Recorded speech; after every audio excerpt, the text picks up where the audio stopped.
नमस्कार, मैं हूं ज्योति प्रकाश रंगा और आप देख रहे हैं आरएम न्यूज बीकानेर। आइए डाल देते हैं एक नजर दिन भर की खास खबरों पर। प्रदेश के मुख्यमंत्री अशोक गहलोत ने विधानसभा में पेश किया बजट।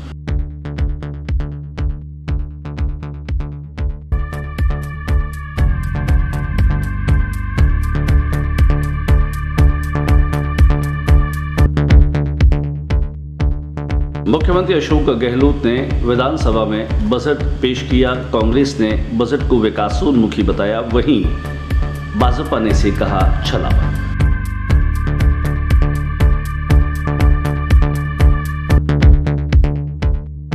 नगर निगम में मुख्यमंत्री अशोक गहलोत द्वारा बजट घोषणा का लाइव प्रसारण देखने के लिए निगम सभागृह में पार्षद हुए एकत्र।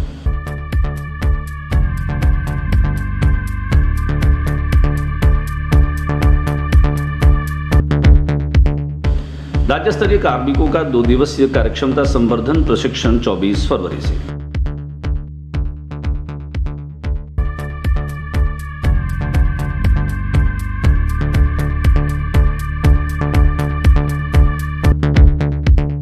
दिमागी कसरत, इस खेल में नन्हे मुन्ने दौड़ा रहे हैं अपने दिमाग के घोड़े।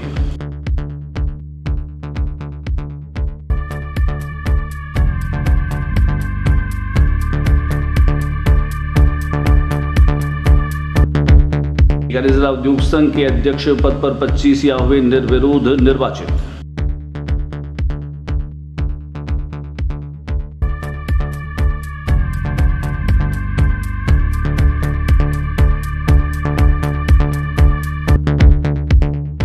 करौली मेला मैदान में अवैध निर्माण पर सरकार का चला पीला पंजा। करौली मेला मैदान पर अतिक्रमण हटाने की कार्रवाई हुई संपन्न।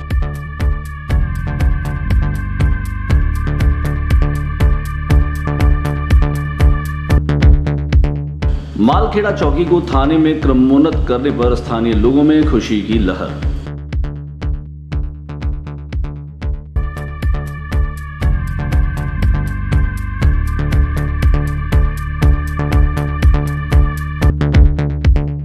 अलवर विश्व हिंदू परिषद द्वारा आज राष्ट्रपति के नाम सौंपा ज्ञापन। एसडीएम प्यारेलाल को कलेक्ट्रेट परिसर के मुख्य द्वार पर दिया गया ज्ञापन।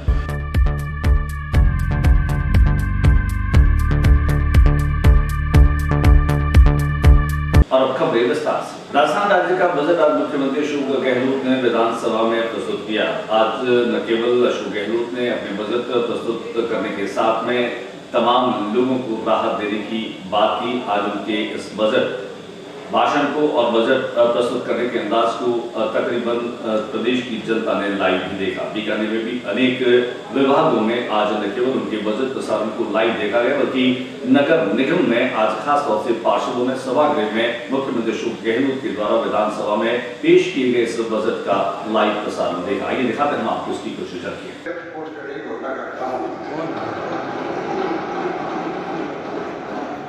इसके अंतर्गत शिक्षा, रोजगार, आधारभूत संरचना इत्यादि ग्राहक दिए जाएंगे। शहरी क्षेत्र में बड़े क्षेत्रों में जरूरतमंदों, मजदूरों, विभिन्न रोजगार हेतु अपने कार्यक्रम में जाने के लिए इंजीनियर युवाओं को इस पर दी जाएगी। 2000 स्कूली सेंटर को आगे बढ़ाते हुए मुख्यमंत्री स्कूली योजना के अंतर्गत 5000 जिलों के लिए उच्च शिक्षण, रिसर्च, शिक्षकों के विशेष व्यवस्था हेतु जानकारी। आज का ये बजट काफी लोगों के लिए अनुकूल रहा है, कई लोगों के लिए अप्रत्याशित भी रहा है और खास तौर से 2004 के बाद में लगे राज्य कर्मियों की जो एनएसपी स्कीम थी, जिसके तहत काफी नाखुशी और अप्रसन्नता कार्मिकों में व्याप्त थी। अब उन्हें राहत देते हुए मुख्यमंत्री अशोक गहलोत ने पुरानी पेंशन स्कीम के तहत ही उसे घोषणा के रूप में जारी किया। उसके चलते 2004 के बाद में तमाम जो राज्य सरकार में कार्मिक लगे हैं उनके लिए एक पेंशन की राहत जो है वह प्रशस्त हुई है। आइए हम आपको दिखाते हैं इस राज्य बजट पर लोगों की प्रतिक्रियाएं, खासतौर से रोजगार के क्षेत्र में, कृषि के क्षेत्र में, बिजली के क्षेत्र में, हर और जो है वो मुख्यमंत्री अशोक गहलोत ने राहत देने की कोशिश की है। देखिए सर, आज का बजट एक ऐतिहासिक बजट है। पूरे देश के अंदर इस बजट की गुणगान हो रही है। इस बजट के अंदर आप देख सकते हैं कि युवा वर्ग है, महिला वर्ग है, किसान वर्ग है, कर्मचारी वर्ग है, सभी तबकों का इस वर्ग में ध्यान रखा गया है। आज आप देखो नहरी के शुद्धिकरण के लिए नहर के लिए बजट बढ़ाया है उन्होंने। महिलाओं को 1 करोड़ 33 लाख लोगों को एंड्रॉयड फ़ोन दिया है। साइबर क्राइम को रोकने के लिए साइबर सेल स्थापित किए हैं। बीकानेर के लिए आप इतनी बड़ी सौगात मिली आज पूरे ज़िले के अंदर। बीकानेर शहर के अंदर 1500 करोड़ रुपए स्मार्ट सिटी के लिए उन्होंने दिए हैं। और इसके साथ साथ में कोलायत के अंदर महिला बाल कन्या महाविद्यालय दिया है और पीजी हॉस्टल के लिए हमारे मेडिकल कॉलेज के लिए पीजी हॉस्टल दिया है। इसके साथ साथ में हर विधानसभा में 10-10 करोड़ रुपए खर्च करने का भी माननीय मुख्यमंत्री जी ने जो प्रावधान किया वो एक बहुत ही ऐतिहासिक और सराहनीय कदम है। आज इस बजट की पूरा हर वर्ग, आज देखिए कर्मचारी वर्ग सारा खुश है। 2004 की जो पेंशन बंद थी, काफ़ी लंबे समय से कर्मचारियों की मांग थी, उसको आज मुख्यमंत्री जी ने पूरा कर दिया। मैं ये समझता हूँ कि अन्य राज्यों को भी ये सोचना पड़ेगा और केंद्र को भी सोचना पड़ेगा। और मेडिसिन के लिए जो चिरंजीवी योजना थी वो 5 लाख से बढ़ाकर 10 लाख रुपए कर दिए। ऐसा ऐतिहासिक बजट मैंने आज तक कभी नहीं देखा। और बहुत जल्द वो सेंटर का मामला है, रेलवे का मामला है, उसमें लगातार राजस्थान सरकार और बीकानेर ज़िले के हमारे विधायक और मंत्रीगण है ना लगातार सेंटर से बात कर रहे हैं और इसका भी जल्द निवारण हो जाएगा। पैसे की कोई कमी नहीं है। सेंटर रेलवे का मामला है, सेंटर जितना पैसा मांगेंगे उतने पैसे देने के लिए तैयार। उसमें स्मार्ट सिटी का दर्जा दिया है संभाग मुख्यालय पर, उसमें 1500 करोड़ रुपए खर्च होंगे। वो एक बहुत बड़ी बात है बीकानेर शहर के लिए 1500 करोड़ रुपए। हमारे लोकप्रिय मुख्यमंत्री श्री अशोक जी गहलोत ने हर क्षेत्र, बेरोजगारी हो चाहे चिकित्सा हो चाहे कुछ भी हो, जैसे आज चिकित्सा के लिए अभी घोषणा हुई है पीजी छात्रावास की, बेरोजगारी के लिए बोले हर क्षेत्र में हर जगह इन्होंने अच्छी घोषणाएं की है। आने वाले समय में मैं बहुत ये कोरोना काल गया उसमें ये इतना बढ़िया बजट दे रहे हैं। बजट में कहना नहीं, बजट में बाँछें खिल गई है। हम ये बताना चाह रहे हैं कि कोरोना काल के बाद में जीएसटी के घटते रेवेन्यू के बावजूद भी हमारे यशस्वी मुख्यमंत्री ने किस कदर हर एक वर्ग का ध्यान रखते हुए शिक्षा, विकास और स्वास्थ्य, दिव्यांगों सभी के लिए पिटारा खोल दिया है। ये बजट उसी की परिणति है। जो आज सीएम साहब ने जो बजट भाषण दिया है, सब क्षेत्र में ध्यान रखते हुए बहुत ही अच्छा दिया है, बहुत ही सराहनीय है। जो भी चारों साइड से देखते हुए, सबका देखते हुए बहुत अच्छा बजट में जो भी सबको बेनिफिट दे रहे हैं। उनके लोकप्रिय मुख्यमंत्री माननीय अशोक जी गहलोत द्वारा आज बजट जो पेश किया गया है 2023-2022, इस आम बजट में जो आम जन को जो राहत दी गई है, सबसे बड़ी जो राहत दी है वो बिजली के क्षेत्र में है। क्योंकि आम जन इससे ज़्यादा हर उपभोक्ता, छोटा मोटा जो गरीब उपभोक्ता था वो बहुत परेशान हो रहा था, जिसमें 50 यूनिट तक जो बिजली फ्री की गई है और उसके बाद जो 100 यूनिट से ऊपर 150 यूनिट तक 3 रुपये का अनुदान राशि दी गई है और 150 यूनिट से लेकर 300 यूनिट तक जो 2 रुपये की राशि अनुदान की गई है प्रति यूनिट, वो बहुत ही अच्छा सराहनीय कदम है। इसके साथ साथ चिकित्सा क्षेत्र में भी एवं शिक्षा के क्षेत्र में भी बहुत बड़ी राहत दी है। जैसे कि जो इंदिरा गांधी रसोई योजना थी, उसके भी इंदिरा रसोई की संख्या बढ़ा करके 1000 करने का जो प्रस्ताव किया गया है वो भी बहुत बढ़िया है। इसके अलावा जैसे मुख्यमंत्री चिरंजीवी योजना है, उसमें जो इलाज 5 लाख तक का फ्री होता था, अब वो माननीय मुख्यमंत्री जी ने 10 लाख तक का तो फ्री किया ही है, साथ में इसी योजना के अंतर्गत 5 लाख रुपए का निःशुल्क बीमा दुर्घटना भी लागू की है, जो आम आदमी के लिए भी चिकित्सा, स्वास्थ्य एवं सब जन को लिए सर्वांगीण विकास का ये बजट। गहलोत सरकार ने आज जो बजट पेश किया है, मैं ये बताना चाहूँगा कि गहलोत सरकार ने, पहली बात तो ये कि चुनावी जो बजट है ये मैं ये मानता हूँ। साथ ही बहुत ही खुशी की बात आम जनता के लिए रहेगी जो गहलोत सरकार ने किया है बिजली को लेकर के। 50 यूनिट तक की बिजली जो फ्री की बात आ रही है हमारे बीच में पुष्ट सूत्रों से, उसके अनुसार 50 यूनिट तक फ्री और आगे भी जो 100 यूनिट या 150 यूनिट है उस पर भी काफ़ी रियायत की है। तो निश्चित रूप से आम जनता को, जो एक लंबे समय से राजस्थान की जनता खास तौर से दूसरे बजट में हमारे बीकानेर, चूंकि मैं बीकानेर से हूँ तो बीकानेर के लिए सबसे बड़ी खुशी है कि यूआईटी जो थी हमारे उसको ख़त्म करके और बीडीए बना दिया, तो बीकानेर प्राधिकरण, विकास प्राधिकरण हो गया। ये हमारे लिए सबसे खुशी की बात है। और मैं श्री डूंगरगढ़ से आता हूँ। श्री डूंगरगढ़ में एक उप तहसील का नया गठन करा है शूरसर का, तो हमारे लिए व्यक्तिगत खुशी की बात हमारे क्षेत्र के लिए ये है। उसके बाद ओवरऑल प्रदेश की बात करें तो सबसे बड़ी जो घोषणा आज की है वो मुख्यमंत्री महोदय ने कर्मचारियों की जो 2000 पहले की जो पुरानी पेंशन थी उसको लागू करके पूरे प्रदेश के कर्मचारियों को एक राहत देने का काम किया है, जिससे कर्मचारियों में जो पूरे प्रदेश के जो लोग हैं उनमें खुशी की लहर में आभार प्रकट करता हूँ। राजेंद्र, अभी जो राजस्थान राज्य सरकार के परम आदरणीय मुख्यमंत्री जी श्री अशोक जी गहलोत ने जो बजट घोषणाएं की है, उससे कर्मचारियों को बहुत फ़ायदा हुआ है। कर्मचारियों को जो एनपीएस की जो कटौतियाँ होती थी और नई पेंशन स्कीम जो थी वो हटा करके उन्होंने जो पुरानी पेंशन स्कीम योजना चालू की है, इसके अंतर्गत सभी जो नए कर्मचारी जो लगे हैं, जो 1 जनवरी 2004 के बाद जो भी कर्मचारी लगे हैं उन सरकारी कर्मचारी लगे उनको पुरानी पेंशन स्कीम के तहत शामिल करते हुए एक बड़ी सौगात अशोक गहलोत ने दी है। सर, नाम बताएं आप अपना। नाम विमल सुतार है सर। विमल जी, बताएं आज के बजट को लेकर क्या प्रतिक्रिया है? जो भी अभी अशोक गहलोत ने, माननीय अशोक गहलोत ने जो बजट पेश किया है, वो हमारे युवा जो रोजगार के जो भी है वो हमारे फ़ायदेमंद रहेगा। जो भी किसान भाई लोग हैं उनके लिए भी वो बेनिफिट रहेगा, और जो भी बाजार में मंदी तेजी है उसका भी वो बेनिफिट ही रहेगा। कुल मिलाकर के आपकी नज़र में बजट अगर मिलीजुली प्रतिक्रिया की बात करें तो ठीक है, हाँ, उम्मीदों को जगाने वाला है बजट। क्या बात है। सर, अपना नाम बताएं। मैं बलदेव व्यास। बलदेव, क्या लगता है कैसा रहा बजट आज? आज का बजट काफ़ी अच्छा है, पब्लिक के बेनिफिट के लिए है। जैसे राजस्थान में इंग्लिश मीडियम 2000 स्कूल खोले जाएंगे। क्या बात है। 10,000 इंग्लिश टीचर्स की भर्ती करी जाएगी। जैसे CISF है वैसे RISF की भी भर्ती की जाएगी राजस्थान में। इसलिए खिलाड़ियों के लिए भी नई नियुक्तियाँ निकालेंगे अशोक जी गहलोत। तो काफ़ी जिस भी फील्ड में देखें सब फील्ड में बेनिफिशियल है। हालांकि कोरोना के चलते 2 वर्षों तक पूरी तरीके से गतिविधियां ठप रही, उसको देखते हुए बजट काफ़ी ठीक माना जाएगा। काफ़ी बड़े आकर्षक बजट है, पब्लिक का बजट है। पब्लिक के हर फील्ड में अच्छा बजट है, टीचर्स के लिए, प्लेयर्स के लिए, कृषि के लिए, आर्मी के लिए। ठीक है। नवरत्न जी, चूंकि आप सामाजिक संस्थाओं से जुड़े हैं, क्या कहेंगे आज के बजट को लेकर आप? आज के बजट के लिए कुछ बोलने को रखा नहीं अशोक जी ने, इतना कमाल का काम कर दिया है। कमाल का काम कर दिया, कमाल का काम कर दिया है। लगता है कि वाकई में शानदार तरह का बजट है ये। हाँ, बिल्कुल शानदार तरह का बजट है। इन्होंने तो उम्मीद से ज्यादा काम कर दिया है। सबसे बड़ा बीकानेर UIT को खत्म कर दिया, प्राधिकरण बना दिया, इसको लेकर नहीं, ऐसी कोई बात नहीं है। समय समय पर सब काम करते रहेंगे।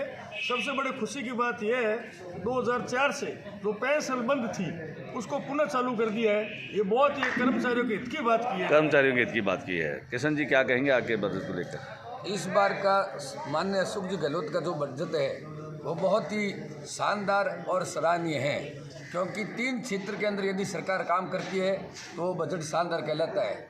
चिकित्सा के क्षेत्र में, शिक्षा के क्षेत्र में और रोजगार के क्षेत्र में। अभी वर्तमान में हमने देखा कि पिछले 2 सालों से लगातार कोरोना की महामारी चल रही थी, तो लोगों को ये उम्मीद थी कि हमारे ऊपर कई प्रकार की पाबंदियाँ लगेगी, लेकिन अशोक जी गहलोत ने दिल खोल करके जो बजट पास किया है वो बिल्कुल सराहनीय है। वहीं भारतीय जनता पार्टी के शहर महामंत्री मोहन सोराणा ने भी अपनी प्रतिक्रिया कुछ इस तरीके से दी। मुख्यमंत्री अशोक गहलोत जी का ये चौथा बजट है, सिर्फ थोथी घोषणाओं का बजट है। पिछली बार बीकानेर के अंदर इन्होंने हल्दीराम प्याऊ से सर्किट हाउस तक और गोगा गेट से नोखा चुंगी नाका तक की सड़कों की 5-5 करोड़ की घोषणा की थी। आज तक उसके इम्प्लीमेंट नहीं हुआ। जब वो चुनाव लड़े थे तो किसानों का 10 दिन में कर्ज माफ़ करने का उन्होंने ऐलान किया। आज तो वो किसानों का कर्ज माफ़ नहीं हुआ। आज इन्होंने प्रत्येक विधानसभा को 10 करोड़ रुपए सड़क का देने का ऐलान किया है। अरे भाई, इनकमेंट सोर्स क्या है? आपने कहीं पे भी नहीं बताया कि हमारी आय यहाँ से होगी, यहाँ से हम खर्च करेंगे। ये चुनावी बजट है, उसको लेकर उन्होंने खूब लुभावनी घोषणाएं की है। आज की जनता सब चीज़ें समझती है।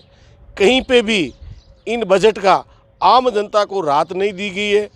कोई पेट्रोल पे, कोई डीजल पे, अन्य किसी भी आम जनता को, गरीब जनता को राहत मिल सके या किसान को राहत मिल सके, कुछ भी नहीं किया। थोथी घोषणाओं के अलावा बजट का कोई लेना देना नहीं है। सरकार के कौशल विकास और उद्यमिता प्रशिक्षण केंद्र के माध्यम से आने वाले 24 और 25 फरवरी को 2 दिनों तक भारत प्रदेश होटल में कार्मिकों की कार्यक्षमता संवर्धन के लिए प्रशिक्षण शिविर का आयोजन किया जाएगा। जन शिक्षण संस्थान के अविनाश भार्गव ने जानकारी देते हुए बताया कि किस तरीके से मोटिवेशनल लीडरशिप क्वालिटी को डेवलप करने के लिए और कार्मिकों की कार्यक्षमता के संवर्धन और उसके विकास हेतु यह प्रशिक्षण शिविर आयोजित किया जाएगा। 3 तरीके के लोग आते हैं। एक वो होते हैं जो हॉबी के रूप में ट्रेनिंग लेते हैं, एक वो होते हैं कि जो टाइम पास के रूप में ट्रेनिंग लेते हैं, एक वास्तव में तीसरे तरीके के वो लोग होते हैं जो वास्तव में अपने पैरों पर खड़ा होके 2 पैसा कमाना चाहते हैं और वो यहाँ ट्रेनिंग लेते हैं। तो हमारा प्रयास जन शिक्षण संस्थान बीकानेर का ये रहता है कि हॉबी और टाइम पास वालों को अवॉइड करें। बीकानेर जिला शतरंज संघ के तत्वावधान में राज्य स्तरीय सब जूनियर शतरंज प्रतियोगिता का आयोजन किया जा रहा है, जिनमें राज्य भर के नन्हे शातिर प्रतिभागी घोड़ों को दौड़ा रहे हैं। शतरंज की बिसात पर खासतौर से मोहरों को लड़ाते हुए दिमागी कसरत करते हुए नन्हे मुन्ने बच्चों को साफ तौर पर देखा जा सकता है। आइए दिखाते हैं आपको राज्य स्तरीय सब जूनियर शतरंज प्रतियोगिता की कुछ झलकियां।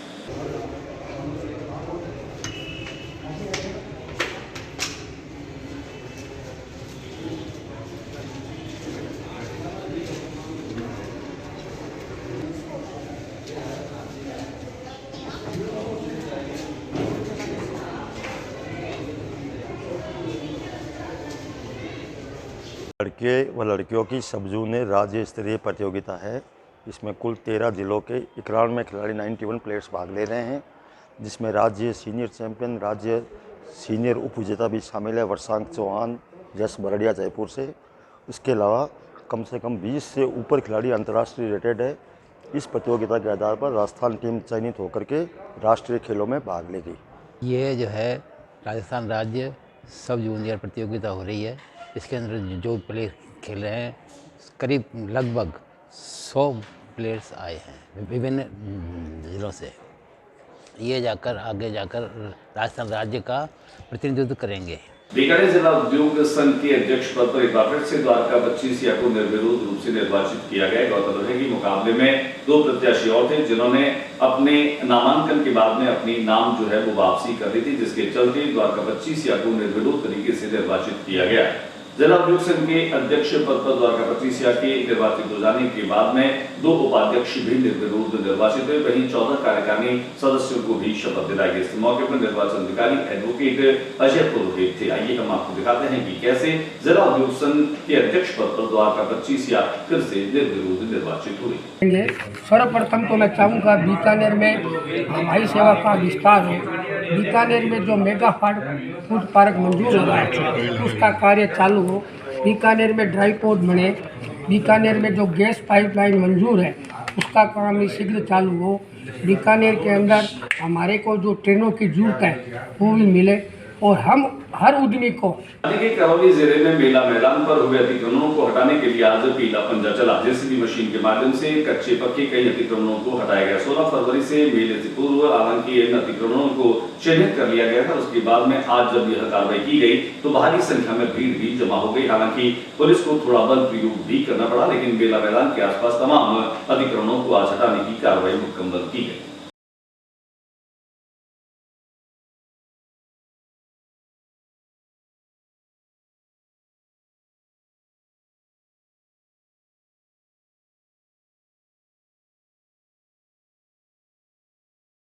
अलवर के मालाखेड़ा में पुलिस चौकी को आस्थानी में क्रमोन्नत करने की घोषणा के साथ ही मालाखेड़ा के लोगों में खुशी का कोई ठिकाना नहीं रहा। गौरतलब है कि लंबे समय से मालाखेड़ा के लोगों की इस चौकी को थाने में क्रमोन्नत करने की मांग की जा रही थी, जिसे आज राज्य के मुख्यमंत्री अशोक गहलोत ने अपने बजट के दौरान घोषित किया और इस घोषणा के साथ ही मालाखेड़ा में खुशी की लहर दौड़ गई। बजट में माननीय मुख्यमंत्री महोदय ने अकबरपुर पुलिस चौकी को थाने में क्रमोन्नत किया है।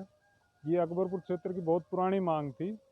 इसको लेकर पिछले दिनों माननीय हमारे जो क्षेत्रीय विधायक हैं, माननीय मंत्री श्रीमान टीकाराम जूली जी से लोगों ने मांग की थी। इसको माननीय मंत्री महोदय ने पूरी करवाई। इसके लिए पूरे इलाके की तरफ से माननीय मंत्री महोदय का बहुत बहुत आभार। अलवर विश्व हिंदू परिषद ने भी आज राष्ट्रपति के नाम एक ज्ञापन सौंपा, जिनमें कर्नाटक में हुई जो दुर्घटना थी उस दुर्घटना के विरोध में विश्व हिंदू परिषद ने जो आरोपी है और जो दोषी है उसे फांसी की सजा दिए जाने की मांग की। कुल मिलाकर के सामाजिक सौहार्द को बिगाड़ने वाले तमाम तत्वों के खिलाफ कार्रवाई करने की मांग विश्व हिंदू परिषद ने की।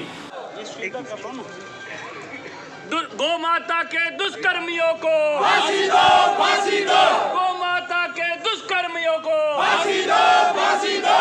कर्नाटक में हमारे एक बजरंग दल का कार्यकर्ता जिसकी उम्र लगभग 25 से 26 साल थी, नवयुवक था, उसकी मुस्लिम समुदाय के लोगों ने मिलकर निर्मम हत्या कर दी, चाकू से गोद कर। उसका केवल दोष इतना था कि वो हिजाब के खिलाफ फेसबुक पर टिप्पणी कर रहा था। तो मुझे आप एक बात बताइए कि आज तक क्या इससे पहले स्कूल में कहीं पर कॉलेजों में आपने हिजाब पहने के भी किसी को देखा है क्या? स्कूल का एक कोड होता है, जिस प्रकार से पुलिस की एक वर्दी होती है, इसी प्रकार से स्कूल में डिसिप्लिन होता है। स्कूल की भी एक अपनी क्लास का एक ड्रेस कोड होता है, उसी के आधार पर लड़की हो चाहे लड़का हो, उसी को पहन के जाने के बाद उनको अनुमति होती है। परशुराम सेवा समिति के तत्वावधान में परकोटे में होने वाली जो शादियां थी उसे एक छत के रूप में घोषित कर दिया गया था। इसके अध्यक्ष नवरत्न व्यास ने जानकारी देते हुए बताया कि गोकुल सर्किल पर जो कोठरी है वहां पर 24 फरवरी यानी कि गुरुवार को सुबह 10 बजे से लेकर शाम 6 बजे तक एक पंजीकरण शिविर लगाया जाएगा, जिनमें नवविवाहित जोड़े अपना पंजीकरण करवा सकते हैं। इसके इस खास मौके पर हमने नवरत्न व्यास से बातचीत की। आइए दिखाते हैं आपको अधिक जानकारी के लिए कि क्या कहना है नवरत्न व्यास का। ऐसा है कि 18 फरवरी 2022 को बीकानेर शहर के परकोटे में जो एक छत घोषित किया गया था, उस दिन जिन वर वधू की शादी हुई है उनको समिति की तरफ से सबको कॉल कर दिया गया है और फिर कॉल करते रहेंगे। तो 24 तारीख से विवाह पंजीयन कैंप बद्दू महाराज की कोटड़ी गोकुल सर्कल पे लगाया जाएगा। इससे ये बेनिफिट है कि जितना जल्दी वर वधू आकर अपना विवाह पंजीयन करवा लेंगे, उसी अनुरूप समिति द्वारा जो ऑनलाइन आवेदन किया हुआ है तो ये विवाह पंजीयन भी उसमें अचेट कर दिया जाएगा, साथ भिजवा दिया जाएगा और जल्द से जल्द जो 15,000 रुपये अनुदान राशि सरकार द्वारा मिलनी है वो ऑनलाइन सब वर वधू जोड़े के यहाँ आ जाएगी। कुल मिलाकर के 24 तारीख को कितने बजे से कितने बजे तक रहेगा पंजीयन? समय रहेगा सुबह 10 बजे से 6 बजे तक, शाम को 6 बजे तक। शाम को 6 बजे। वहीं परशुराम सेवा समिति के किशन ओझा से भी हमने बातचीत की। बातचीत के दौरान उन्होंने बताया कि वे लोग जो अभी नवविवाहित है और जिन्होंने अपना पंजीकरण नहीं करवाया, सरकार का अनुदान 15,000 रुपए के रूप में नवविवाहितों को दिया जा रहा है। उसके चलते 10,000 रुपए की राशि विवाह के साथ और पंजीकरण के साथ 5,000 रुपए की अतिरिक्त राशि जो दी जा रही है ऑनलाइन उनके खाते में जमा हो सकेगी और वे तमाम लोग जो हैं वो गुरुवार को यानी 24 फरवरी को अपना पंजीकरण वहां पर आकर के करवाएंगे। मैंने बताया था कि 18 फरवरी 2022 को ओलंपिक सावे के अवसर पर जिन जोड़ों ने शादियाँ की है उनको जो अनुदान मिलेगा उसमें सरकार ने 2 प्रावधान रख रखे हैं। 2 प्रावधानों के आधार पर ये राशि मिलेगी। 10,000 रुपये तो शादी करने पर प्लस 5,000 रुपये जो है वो जब उनका विवाह पंजीयन बन जाएगा तब वो 5,000 रुपये उनके अकाउंट में आएगा। तो उन सभी जोड़ों से हमारा ये निवेदन रहेगा कि 24 फरवरी 2022 यानी कल से 10 बजे से 6 बजे तक गोकुल सर्कल बद्दू महाराज की कोटड़ी में कैंप लगाया जाएगा। तो उन सबसे निवेदन रहेगा कि जल्द से जल्द आकर के अपना विवाह पंजीयन बनवाएं। आज के बुलेटिन में बस इतना ही। अगले बुलेटिन में नई गतिविधियों के साथ इस समय चैनल पर फिर मुलाकात होगी। न्यूज रूम से ज्योति प्रकाश रंगा को इजाजत दीजिए। नमस्कार।